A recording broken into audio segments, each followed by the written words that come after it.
Boa tarde, pessoal, de novo. Hoje nós vamos ter nossa última apresentação sobre o tema de animais marinhos, para logo depois iniciar sobre répteis. E quem vai apresentar, então, é a Gabriela, a Karina e o Lucas, sobre os pinguins que ocorrem no Brasil. Se vocês já quiserem compartilhar a apresentação. Boa tarde, grupo. Eu sou o Lucas e a gente vai apresentar sobre os pinguins que ocorrem no Brasil. O grupo é composto pela Gabriela, pela Karina, eu, Lucas e o Wellington. Infelizmente, o Wellington teve alguns compromissos particulares e hoje ele não pôde estar presente. O trabalho está subdividido dessa forma. A gente vai começar com a introdução, depois a taxonomia e características, a distribuição geográfica e habitat dos pinguins, em relação à sua nutrição e alimentação, os hábitos e reprodução, a patologia em um relato de caso e as ameaças e a conservação. Então, agora a introdução. Para introduzir o nosso estudo, eu vou falar um pouco dos aspectos gerais dos pinguins. Então, os pinguins, eles respondem por 80% da biomassa de aves no Oceano Antártico e ainda são um elo vital para a teia alimentar dos oceanos do hemisfério sul, uma vez que eles acabam controlando a população de presas, que é a base da alimentação deles, e será abordado mais adiante. E eles ainda servem de alimento para os predadores que habitam o mesmo espaço, como orcas, leões marinhos, lobos marinhos e tubarões, por exemplo. E com isso, eles acabam ocupando um papel ecológico importante, principalmente por promover um fluxo energético entre os ecossistemas terrestre e marinho, e também sabendo que elas são as únicas aves capazes de um estilo de vida realmente aquático. Vale ressaltar que qualquer alteração ambiental relativa aos oceanos ou ao ambiente marinho, em geral, pode acabar afetando diretamente esses animais. Já com relação ao hábito, os pinguins eles podem ser residentes, que são aqueles animais que permanecem o ano todo na colônia, ou ainda migratórios, que visitam a colônia apenas em épocas reprodutivas, e o restante do tempo eles passam em ambiente marinho. Pode passar. Então, o litoral brasileiro ele é destino para algumas espécies que se dispersam das suas colônias reprodutivas. E entre as espécies, digamos assim, turistas, a mais comum é o pinguim de Magalhães, que inclusive vai ser o tema do nosso trabalho. Porém, algumas outras espécies já foram registradas no território brasileiro, como o pinguim-rei, o pinguim de penacho amarelo e o pinguim de testa amarela, que aparece ali na imagem. E a diferença... Volta um pouquinho só. A diferença está no fato que o pinguim de Magalhães, que é natural da Argentina, ele utiliza a costa brasileira como área de vida, realmente. Já as outras espécies citadas, elas saem da Antártica e usam a costa brasileira só esporadicamente, não sendo, de fato, um destino fixo para eles, né? Pode passar. Então, vou falar um pouco sobre a taxonomia e as características.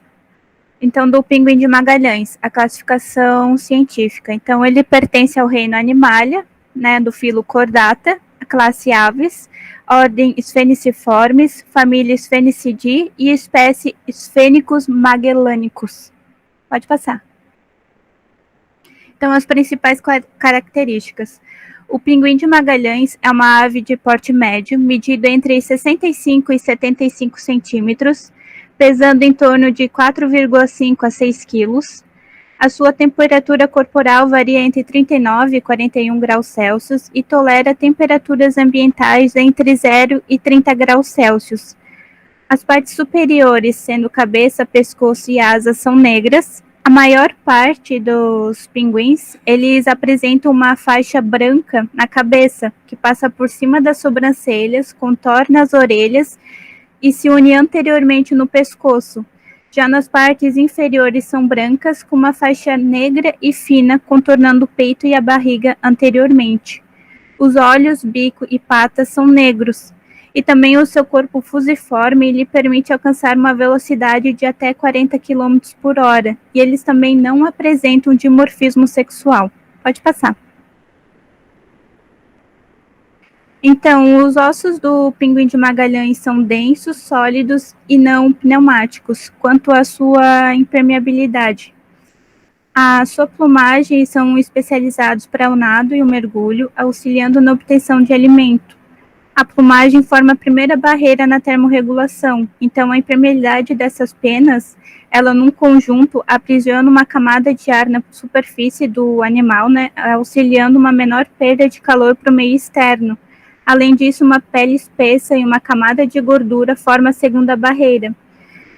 Então, durante o processo de muda da ave, ela evita entrar na água, já que ela não apresenta proteção térmica. Quando perdem a impermeabilidade das penas, o corpo do pinguim ele consome as reservas adiposas e musculares para manter a temperatura corporal normal. Pode passar. Então, o padrão da plumagem. Os pinguins imaturos, eles não apresentam o desenho distinto no peito e variam muito na coloração.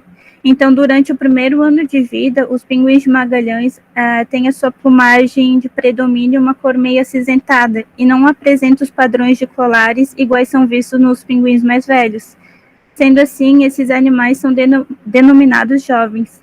Posteriormente, esse período de 1 ano, eles realizam a muda, que é a substituição das penas antigas por penas novas. Portanto, o que difere a espécie de ser mais jovem ou adulta é a presença dos colares em torno do rosto e peito, como demonstrado ali na foto. Pode passar. Agora, então, sobre a distribuição geográfica e o habitat desses animais. Os pinguins de Magalhães, eles têm colônias distribuídas pela Argentina, pelas Ilhas Malvinas e pelo Chile. E eles realizam seus movimentos migratórios sazonais para o Brasil e Uruguai. Mais adiante eu vou mostrar uma imagem que dá para ver bem daí. Mas entre todas as... Peraí, volta aquele slide. Entre todas as espécies de pinguins com hábitos migratórios, os pinguins de Magalhães, eles são aqueles que têm os hábitos migratórios mais evidentes e que realizam a migração mais longa. E frequentemente eles acabam se afastando mais de 2.000 quilômetros de suas colônias reprodutivas. Então, eles vão bem longe mesmo. E a migração é invernal, então eles acabam saindo de suas colônias reprodutivas no inverno, principalmente para fugir do frio intenso e buscar uma maior disponibilidade de alimento. E essa migração, ela se inicia após a muda de plumagem, que no caso dos pinguins de Magalhães, é lá entre março e abril. E estende-se até o início da primavera, que é entre setembro e outubro. E durante esse período, as aves permanecem dia e noite no mar, a distâncias de 50 a 200 quilômetros da costa, se deslocando realmente em função da disponibilidade de comida. Então, durante essa fase que eles estão migrando, o comportamento social é bastante variável também. Pode haver indivíduos que ficam vagando sozinhos, né, solitários, ou ainda em grupos pequenos, de 10 a 30 animais, que é o mais comum de acontecer, ou em grandes grupos, com mais de 100 pinguins. Pode passar. Então, nessa imagem aqui, é possível ver a distribuição dos pinguins de Magalhães, durante a época reprodutiva, durante a época não reprodutiva também.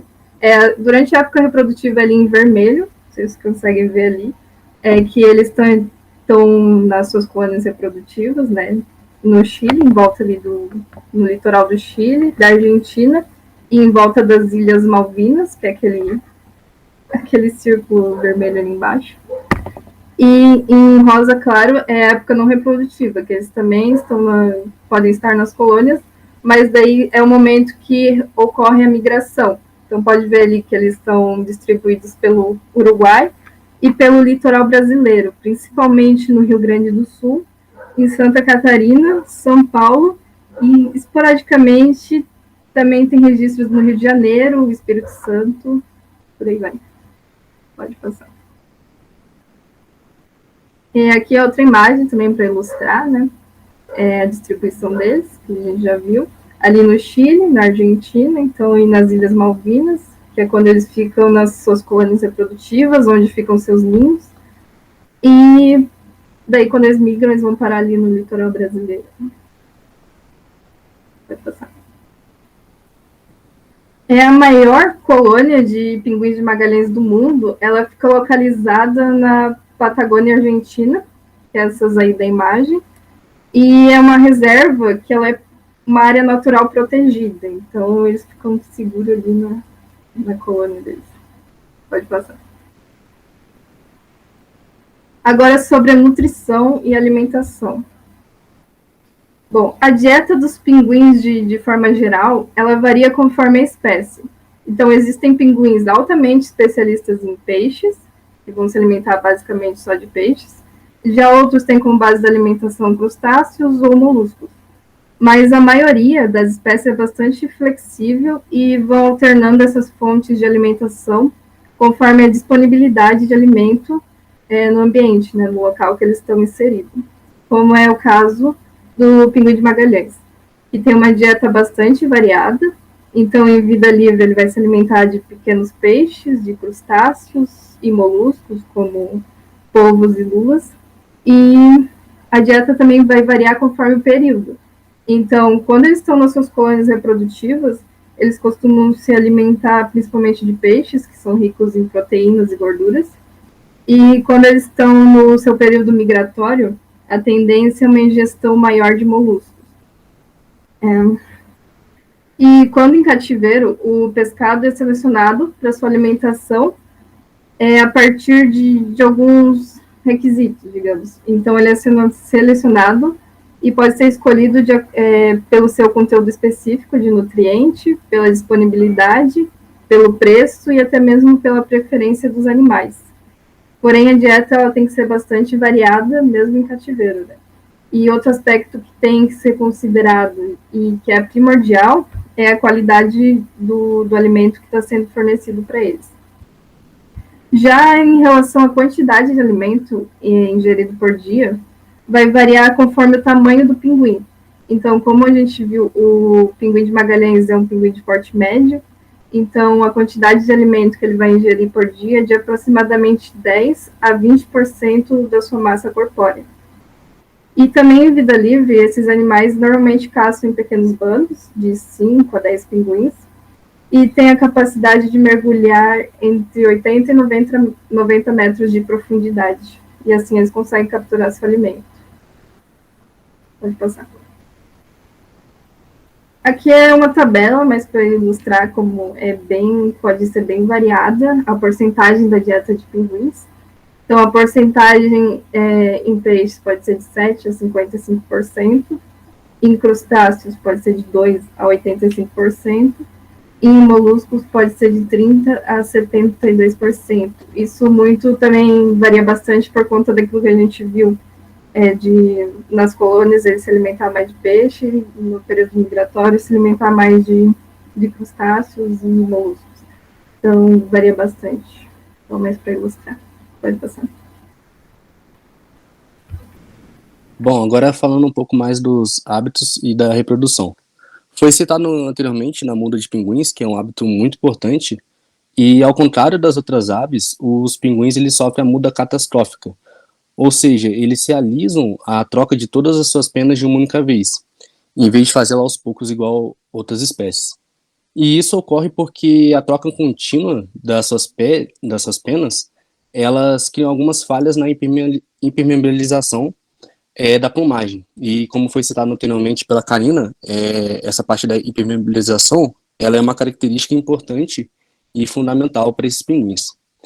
E a maioria desses pinguins, eles passam por uma única muda ao ano, que ocorre no fim do período reprodutivo, como citado anteriormente, e é aproximadamente entre fevereiro e abril.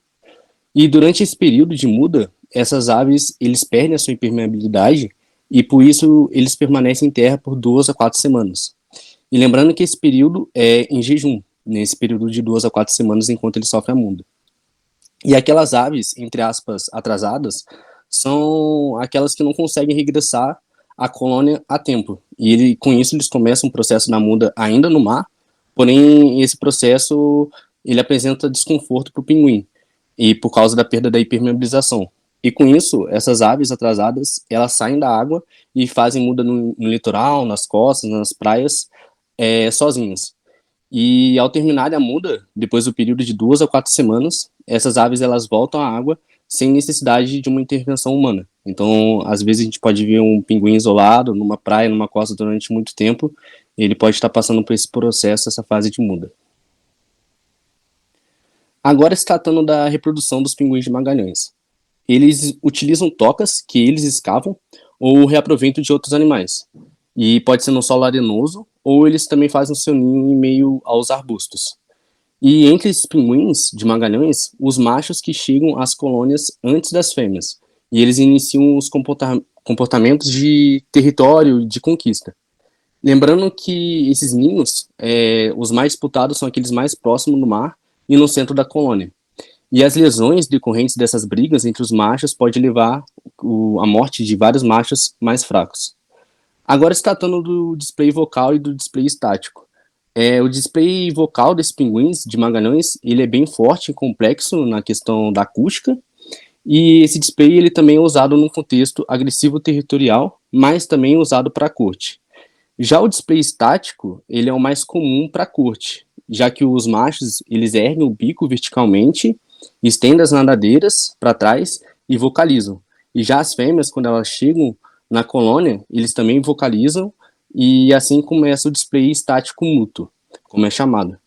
E já o ato da cópula, ela é precedida do display de reverência, girando em torno do ninho.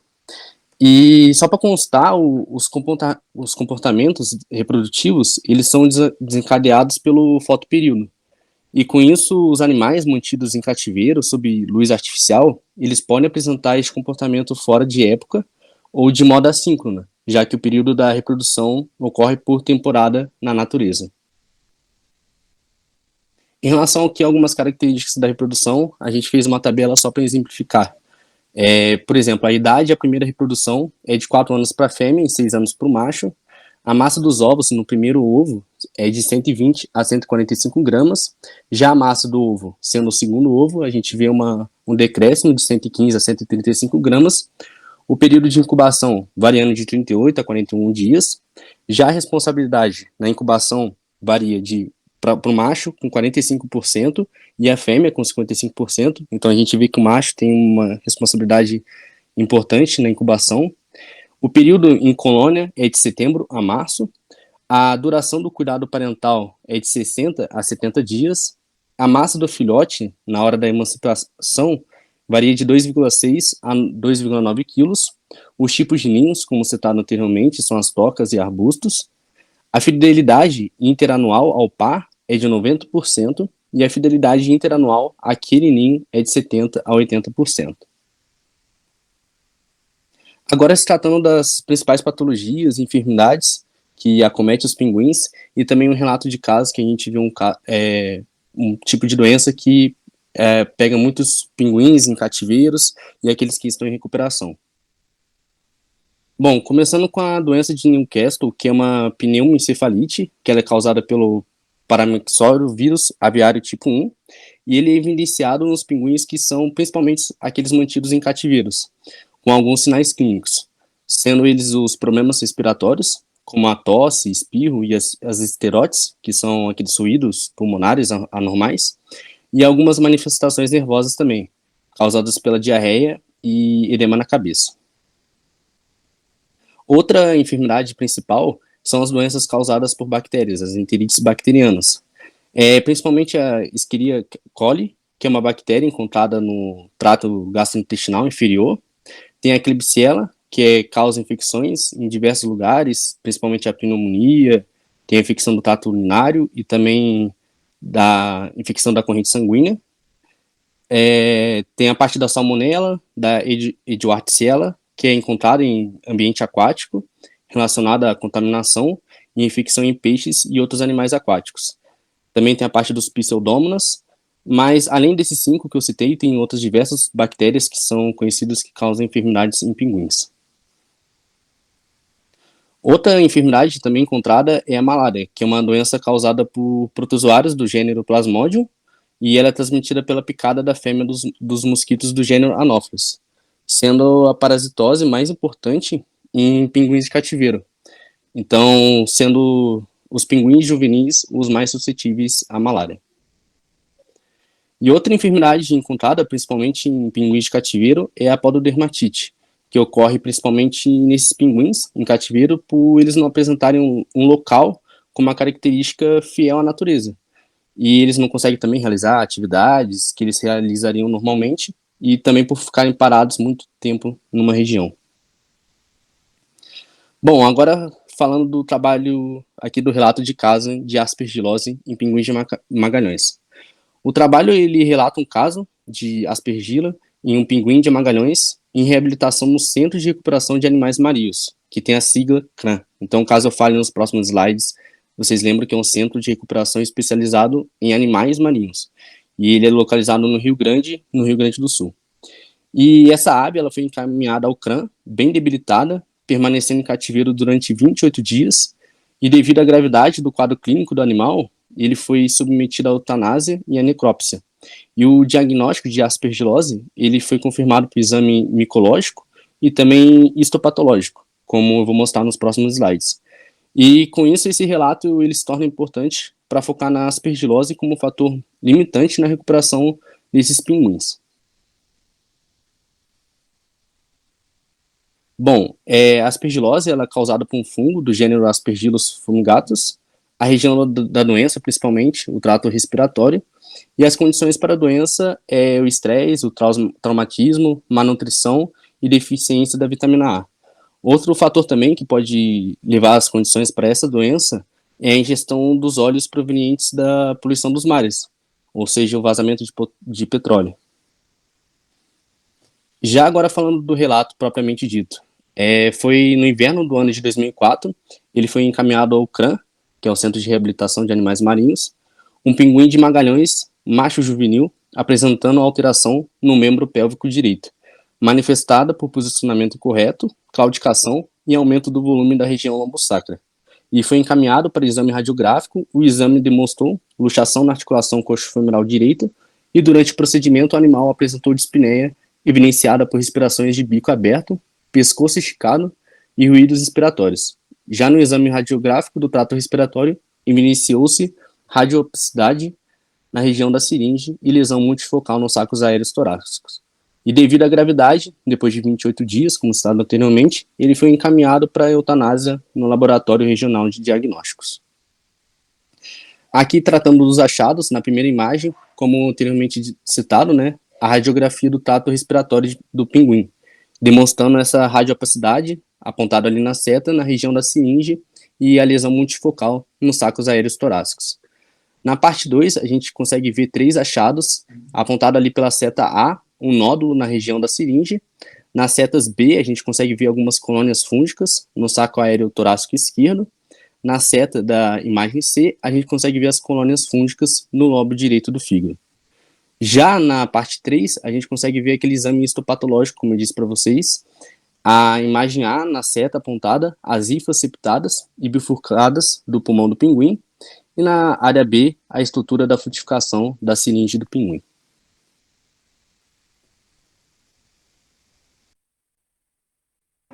Então, falando um pouco sobre ameaças e conservação. Então, as espécies aquáticas migratórias, elas sofrem pressão ambientais intensas gerada pela intensificação das atividades humanas, tanto em seus locais de reprodução quanto de alimentação no inverno. Frequentemente são encontradas nas praias aves marinhas com sinais de inanição, exaustão em consequência da poluição dos oceanos. Os principais fatores relacionados são o derramamento de óleo, o lixo plástico jogado no mar, a captura acidental por artefatos de pesca, a redução das populações de peixe pela intensificação da atividade pesqueira, o turismo desordenado nas colônias reprodutivas, as mudanças climáticas e a introdução de doenças e a degradação do habitat. Os pinguins são particularmente sensíveis a essas alterações e refletem os estados dos oceanos, o que explica a frágil condição da conservação de suas populações. Pode passar. Então, existem diversos centros de reabilitações espalhados pelo litoral sudeste do continente sul-americano, do norte do Brasil à Argentina. As aves marinhas recebidas com mais frequências nesse centro são os pinguins de Magalhães, correspondendo a 64% dos animais totais recebidos, devido à migração realizada anualmente e também, principalmente, as intervenções antrópicas no ecossistema marinho. Quando um animal é resgatado e encaminhado para um centro de reabilitação, existem 3 possíveis destinos. Primeiro, é a morte, sendo ela natural ou por eutanásia. Segundo, a manutenção em cativeiro para a educação ambiental ou conservação da espécie. E terceiro, a reintrodução na natureza. Pode passar.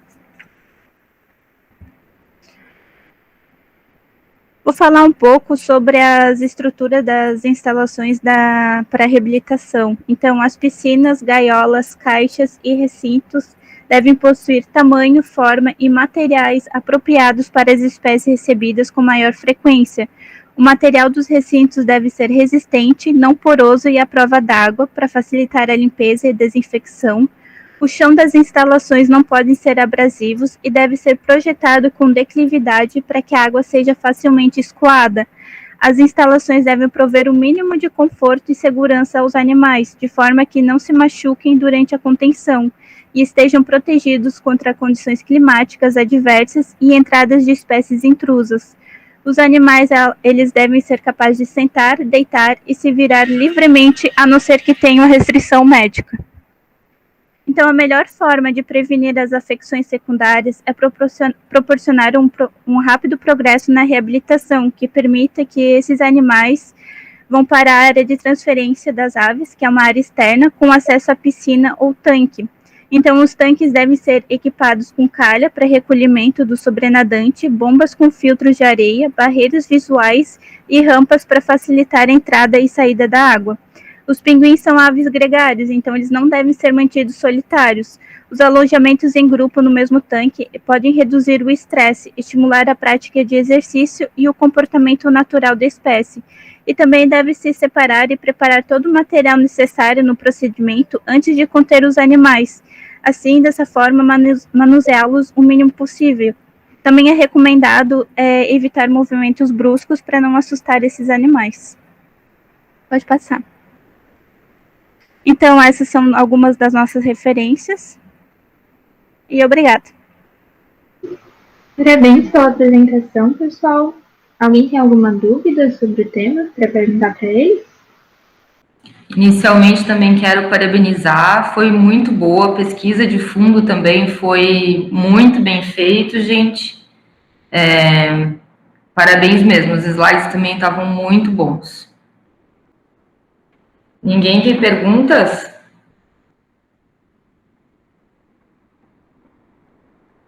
Eu tenho. Fiquei curiosa de um negócio, não sei se vocês leram a respeito.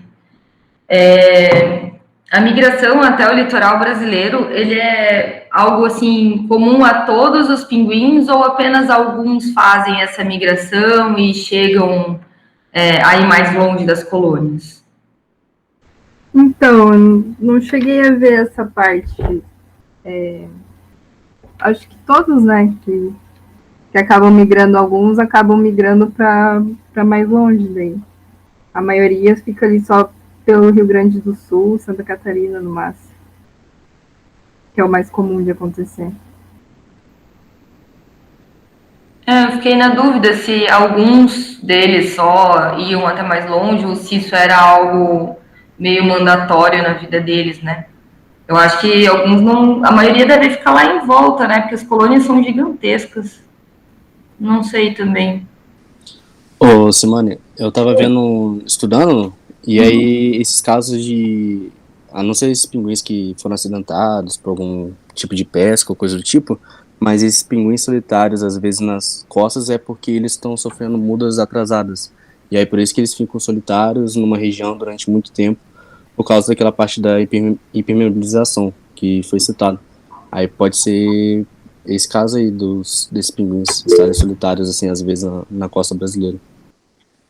Os animais, Lucas, que a gente vê no litoral, né, que geralmente vêm parar nas praias, aparecem mortos, são animais juvenis, né? Os animais que estão lá, tipo, fizeram a primeira muda, ainda são muito jovens e acabam se perdendo dos grupos, né?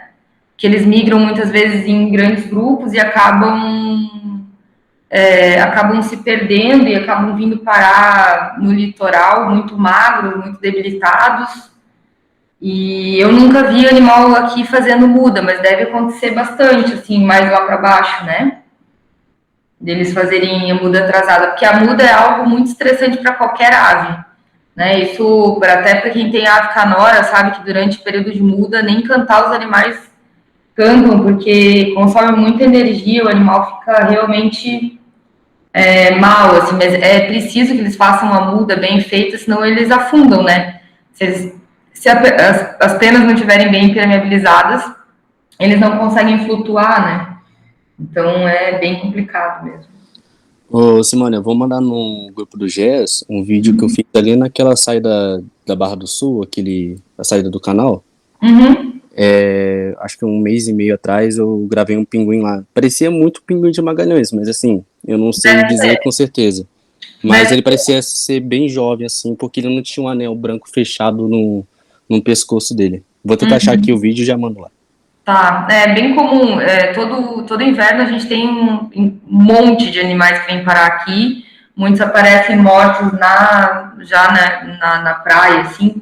E um erro comum que as pessoas cometem é o pinguim quase se mata para conseguir passar a correnteza e chegar na praia para descansar. Aí a hora que ele consegue chegar na praia para descansar e agora eu vou me restabelecer, descansar um pouco para voltar, né? Aí as pessoas, vou ajudar o pinguinzinho a voltar para o mar, e passa a arrebentação e joga o pinguim de volta na água, né? Então o coitadinho acaba indo parar de volta na água. A Juliana tá fazendo uma pergunta lá. Como os filhotes atingem independência? Eles permanecem com o mesmo grupo de seus pais ou formam novas colônias? Tem alguém que estudou bem biologia do bicho aí? É que, assim, acho que logo após a primeira muda, né, quando eles estão mais entrando na fase juvenil, os pais meio que acabam abandonando eles, daí eles têm que ir sozinho para o mar para acabar procurando alimento, senão eles morrem de fome. Acho que é basicamente isso. Na verdade, é o comum de toda ave, né? Eles têm o cuidado parental inicial ali e depois se vira, né? Sim, é isso que acaba acontecendo com eles. Eu achei interessante aquela foto que vocês botaram deles lá na Patagônia, porque o pessoal tem aquela imagem que todo pinguim vive na neve, né? Daí, quando encontra o animal na praia, guarda o bicho no freezer, enquanto não chega a polícia ambiental, enfim. E os coitadinhos estão lá com uma baixa reserva de gordura, morrendo de frio, hipotérmicos já, né? Porque eles chegam bem hipotérmicos. E não é incomum o pessoal achar que tem que guardar no freezer, tá? E vocês mostraram ali que o litoral da Patagônia muitas vezes não tem neve, né? Até é frio, mas não é um lugar com neve, assim. Vocês têm um pouco mais de informação sobre isso? É que nem eu falei ali, né, que os pinguins, principalmente esse de Magalhães, eles toleram entre 0 a 30 graus Celsius, né, o ambiente. Sim. Pra tu ver, né, eles não estão acostumados com essas temperaturas abaixo de 0, né? Não. Então, isso é uma coisa, assim, que as pessoas precisam se educar, né? Principalmente esses animais que estão em migração e que foram acabar parando na praia, eles estão com quase nada de gordura. Os animais que a gente abre aqui no laboratório para fazer pesquisa, eles não têm nada de gordura subcutânea, o que não é normal para um pinguim, né? Então, eles entram em hipotermia muito facilmente.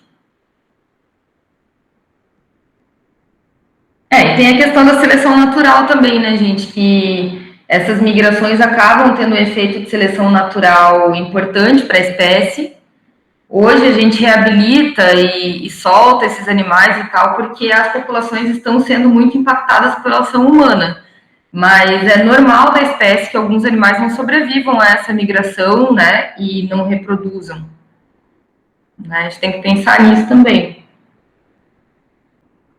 Eu achei muito interessante o artigo que vocês apresentaram ali da aspergilose em pinguins, porque o aspergilos, que é esse fungo, ele é muito comum em psitacídeos, né? Ele causa mortalidade séria em psitacídeos. E os citacídeos geralmente pegam aspergilos na serragem ou nas sementes que eles comem.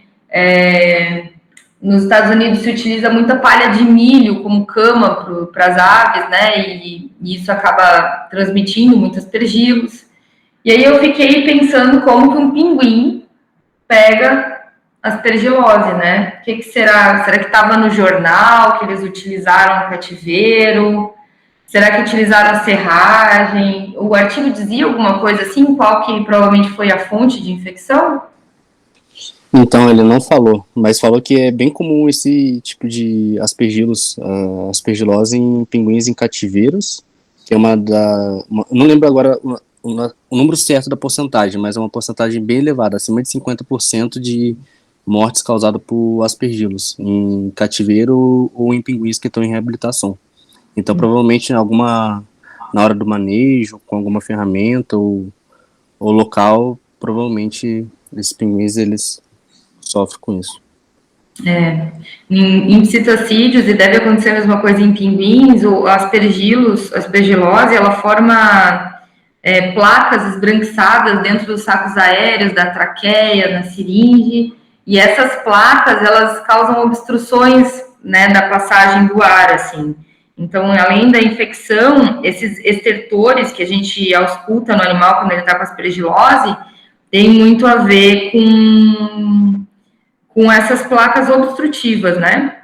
E não é fácil tratar aspergilose, as medicações utilizadas são bastante hepatotóxicas, assim, então, às vezes o animal precisa de cirurgia para tirar as placas e desobstruir, o que também não é fácil. Então, a aspergilose, ela é um problema também em outras espécies de aves, tá? Eu vi que nesse caso desse relato de caso, o pinguim na primeira semana ele já tinha feito o exame radiográfico, já tinha constatado que seria a provável aspergilose, e mesmo assim ele ficou durante 28 dias com tratamento intensivo e tentar recuperação, mas no fim das contas foi a eutanásia que sobrou, porque, como você disse, o tratamento é bem complicado. Fungo é sempre difícil, e esses fungos, assim, que ficam em saco aéreo, alguns de vocês já devem ter me ouvido falar que saco aéreo não tem vaso sanguíneo, né? Então, até para a gente entregar o medicamento lá onde precisa é difícil, porque você pode fazer medicação injetável, medicação via oral, isso tudo é distribuído pela corrente e não vai banhar os tecidos, né? Nem as cavidades ali onde está causando problema. Então, é um tratamento bem difícil mesmo, tá? E aí a prevenção é sanitária, né? O melhor jeito é prevenir com medidas sanitárias mesmo.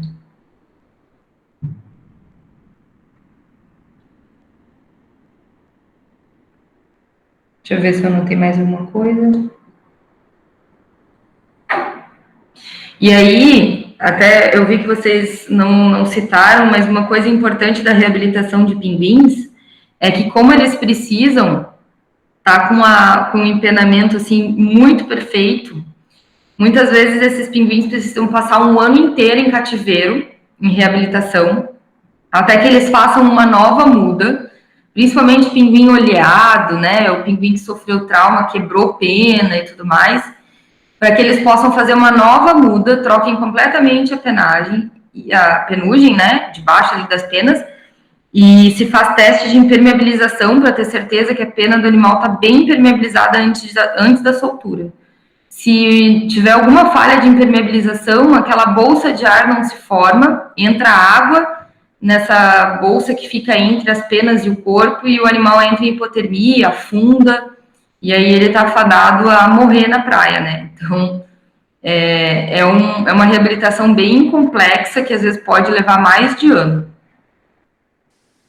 Simone, você tinha falado do provável local do aspergillus, aí eu fui procurar aqui e eu achei um artigo da Universidade Federal do Rio Grande, desse CRAN, onde foi esse próprio relato de caso citado no slide, e aqui ele fala que das 40 amostras analisadas, 32 foram positivas para isolamento do gênero aspergillus nas águas que eles usavam para os pinguins.